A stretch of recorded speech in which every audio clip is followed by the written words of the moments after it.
नमस्कार दोस्तों। अक्साई चीन को लेने की बात अक्सर की जाती है, लेकिन क्या अक्साई चीन को हासिल करना लॉजिकली सही रहेगा भी या नहीं? क्या हमें आईएनएस विराट को डिसमेंटल होने से बचाना चाहिए? यह किस किस काम आ सकता है और क्यों इसे स्क्रैप में तोड़े जाना ही सही रहेगा? ये सारी डिटेल्स जानेंगे इस वीडियो में। नमस्कार दोस्तों, मेरा नाम है अमित और मैं स्वागत करता हूं आपका अमित अपडेट्स चैनल पर।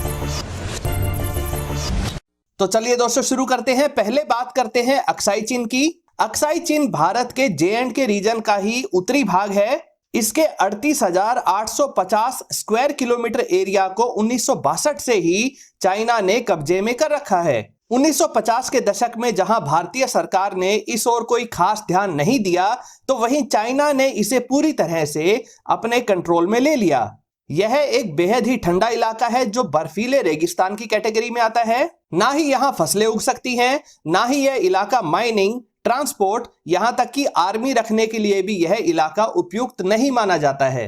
अक्सर कहा जाता है कि हमें चाइना से लड़ाई लड़कर या दबाव बनाकर कैसे भी इस इलाके को वापस लेना है, लेकिन क्या अक्साई चीन वापस हासिल करना लॉजिकली एक सही डिसीजन होगा? तो जवाब है नहीं। हमें अक्साई चीन वापस नहीं लेना चाहिए। लेकिन क्यों? अक्साई चीन के लिए चाइना के साथ बड़ी लड़ाई लड़नी पड़ेगी, हजारों सैनिकों की जिंदगी जाएगी। चाइना के साथ लड़ाई में हम जीत भी सकते हैं, हम हार भी सकते हैं, और यह भी हो सकता है कि इंटरनेशनल दबाव में इस लड़ाई को बीच में ही रोक दिया जाए, सीज फायर करवा दिया जाए। यानी कुल मिला के अक्साई चीन हमें आसानी से नहीं मिलेगा। लड़ाई की वजह से भारत देश बाकी देशों से कम 15 वर्ष पीछे हो जाएगा, तब जाकर अक्साई चीन हाथ आएगा। लेकिन इसका फायदा क्या होगा? लॉजिकली ना ही इन ऊंचे पहाड़ों और बेहद ठंडे इलाकों में कोई रह सकता है और ना ही वहां से कुछ आमदनी होगी। अगर हम अक्साई चीन लेकर इसके ऊपरी बॉर्डर तक अपनी एक्चुअल बाउंड्रीज को पहुंचा देते हैं, तो भी वहां पर हमें हमेशा चाइना जैसे अड़ियल देश से लगातार टकराव देखने को मिलते रहेंगे। और जिस तरह चाइना को हजारों किलोमीटर के बेहद मुश्किल इलाकों को पार करके लद्दाख में अपनी आर्मी भेजनी पड़ रही है, जबकि भारत आसानी से मैदानी इलाकों से लद्दाख तक अपनी आर्मी भेज देता है, जिससे हम हमेशा चाइना पर एडवांटेज की पोजीशन में रहते हैं। यही जल्दी रीइंफोर्समेंट का एडवांटेज अक्साई चीन लेने के बाद वहां पर चाइनीज आर्मी को मिल जाएगा, जिससे चाइना हम पर आसानी से हावी हो जाएगा। अगर इन बेहद बर्फीले इलाकों में लगातार आर्मी को पेट्रोलिंग करनी पड़े, तो पाकिस्तान वाले बॉर्डर की तरफ हमारी पकड़ कमजोर होने लगेगी। हमें अक्साई चीन को संभाले रखने के लिए लगभग 2000 करोड़ रुपए प्रतिदिन के हिसाब से खर्च करने पड़ेंगे, जिससे हमारी आर्मी का जरूरी बजट बहुत तेजी से खत्म होने लगेगा। और बदले में हमें सिर्फ यह मिलेगा कि हमने अपनी बाउंड्रीज को बढ़ा लिया है। इतने ठंडे व बर्फीले इलाकों में हाइड्रो इलेक्ट्रिक डैम्स भी कारगर साबित नहीं होते हैं। पानी के जम जाने से वर्ष के ज्यादातर समय में ये बेकार ही रहेंगे। दोस्तों, देशभक्ति की भावना से सोचें या दिल से सोचें तो हमें अक्साई चीन जरूर लेना चाहिए, लेकिन दिमाग से सोचें, लॉजिकली फायदे और नुकसान सोचें तो नहीं लेना चाहिए। दोस्तों, मन तो मेरा भी यही चाहता है कि भारत वापस पुराने समय की तरह अपने अखंड भारत वाले स्वरूप में आ जाए, लेकिन दिमाग कहता है कि अब जमाना लड़ाइयों का नहीं बल्कि शांति प्रिय व खुशहाल जीवन जीने का है। इतिहास हमें बताता है कि अपनी बाउंड्रीज को बढ़ाते हुए कई बड़े साम्राज्य बने भी, लेकिन जल्दी ही वो खत्म भी हो गए। हमें यह देखना होगा कि हमें खुशहाल तरक्की करता हुआ शांति प्रिय देश चाहिए या एक ज्यादा बड़ा लंबी लंबी बाउंड्रीज वाला देश चाहिए। दोस्तों, एक और टॉपिक आजकल मीडिया में छाया हुआ है, वो है आईएनएस विराट को डिसमेंटल होने से बचाना। 1959 में बने इस ब्रिटिश एयरक्राफ्ट कैरियर, जिसे पहले HMS हर्मीज के नाम से जाना जाता था, इसे 1986 में ब्रिटेन की नेवी ने रिटायर कर दिया। उसके बाद इसमें कई सारे रिफिट्स करने के बाद, नए सेंसर्स लगाने के बाद, इंजन को इंप्रूव करने के बाद भारत ने इसे खरीदा और इंडियन नेवी में इसे आईएनएस विराट के रूप में शामिल किया गया। आईएनएस विराट 28,000 टन वजनी एयरक्राफ्ट कैरियर है, जो ज्यादा बड़े आकार का नहीं माना जाता है।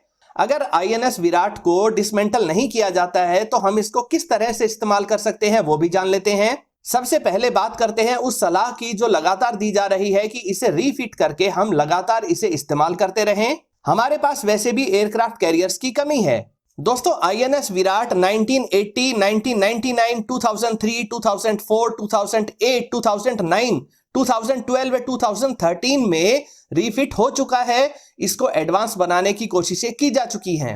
यह एक काफी छोटे आकार का एयरक्राफ्ट कैरियर है जिसकी स्पीड मात्र 26 किलोमीटर पर आवर है, जो आज के हिसाब से बेहद कम है। इसकी रेंज भी मात्र 10,500 किलोमीटर है। इसके स्टीम टरबाइन इंजन मौजूदा समय के हाईटेक सिस्टम्स, रडार्स आदि को पर्याप्त एनर्जी नहीं दे सकते हैं। इस पर ज्यादा बड़े व एडवांस्ड फाइटर जेट, अवाक्स प्लेन आदि ऑपरेट नहीं कर सकते हैं। इसका हल भी काफी कमजोर हो चुका है जिसे बार बार रिपेयर की जरूरत पड़ती है।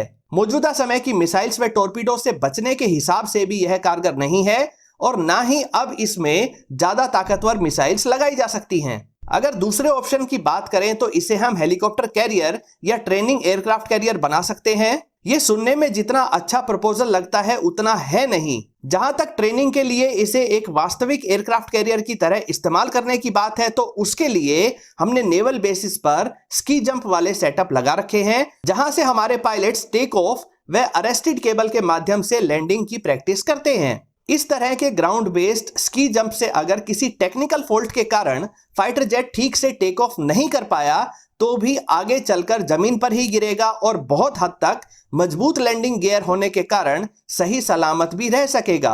जबकि एक बेहद छोटे आईएनएस विराट जैसे एयरक्राफ्ट कैरियर के स्की जंप से फाइटर जेट गिरा तो सीधा पानी में ही गिरेगा, जिससे उस फाइटर जेट को हम पूरी तरह से खो देंगे। ट्रेनिंग के काम के लिए या हेलीकॉप्टर कैरियर के रूप में इस्तेमाल करने के लिए इसके engine, lift, arresting cable, control tower आदि को पूरी तरह से ऑपरेशनल होना चाहिए, यानी कि हमें हजारों करोड़ रुपए इसको ऑपरेशनल बनाए रखने के लिए खर्च करने पड़ेंगे। जबकि ट्रेनिंग का काम जमीन पर मौजूद नेवल बेसिस पर व दूसरे ऑपरेशनल एयरक्राफ्ट कैरियर पर भी हो सकता है। एक एक्सपर्ट कमेटी ने भी सरकार को अपनी रिपोर्ट दी थी कि आईएनएस विराट का स्ट्रक्चर बेहद कमजोर हो चुका है और इसे अब संभाल कर रख पाना बेहद खर्चीला हो गया है। इसी कारण अब आईएनएस विराट हेलीकॉप्टर कैरियर की जरूरतें भी पूरी नहीं कर सकता है।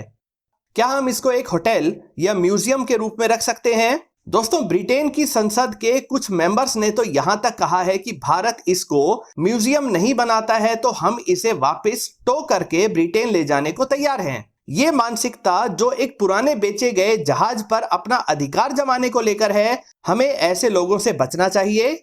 अगर इन्हें इतना ही इससे प्यार था तो इसे बेचा ही क्यों था? समुद्र किनारे एक बड़ा जहाज देखने में तो अच्छा लगता है, लेकिन इसका डिजाइन किसी आलीशान होटल की तरह ना होकर या लग्जरी क्रूज की तरह नहीं बना हुआ है।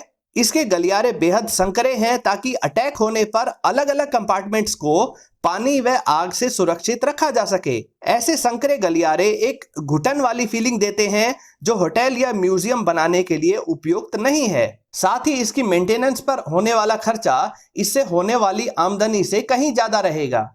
दोस्तों ये दुनिया का सबसे पुराना एयरक्राफ्ट कैरियर था जो अभी भी ऑपरेशनल था। जो भारत अपनी नेवी के लिए खुद से नए पावरफुल व मॉडर्न टेक्नोलॉजीज के साथ एडवांस्ड एयरक्राफ्ट कैरियर बना सकता है, उसी भारत की नेवी इतने पुराने व बेहद कमजोर हो चुके एयरक्राफ्ट कैरियर को जैसे तैसे काम चलाऊ रखकर इस्तेमाल करे तो इससे दुनिया भर में हमारी ताकतवर नेवी की इमेज खराब होती है। हर अच्छी चीज का कभी ना कभी तो अंत होता ही है। आईएनएस विक्रांत को भी 2014 में डिसमेंटल कर दिया गया था। कोने में पड़े एक जंग लगे कबाड़ की तरह पड़े रहने से अच्छा है कि इसको स्क्रैप के रूप में डिसमेंटल कर दिया जाए। आईएनएस विराट का शानदार इतिहास हमारी यादों में हमेशा अमर रहेगा। दोस्तों मैं खास तौर पर आपसे एक बात कहना चाहूंगा। मैं जानता हूं कि इस वीडियो में जो विचार मैंने रखे हैं वो थोड़े नेगेटिव भी महसूस किए जा सकते हैं, लेकिन मैंने पूरी कोशिश की है कि एक लॉजिकल एनालिसिस सामने रख सकूं, फिर चाहे आउटकम थोड़ा नेगेटिव ही क्यों ना लगे। दोस्तों उम्मीद करता हूं वीडियो आपको पसंद आई होगी। अगर ये वीडियो आपको अच्छी लगे तो इसे लाइक करें, दोस्तों के साथ शेयर करें और चैनल को सब्सक्राइब करना ना भूलें। नमस्कार।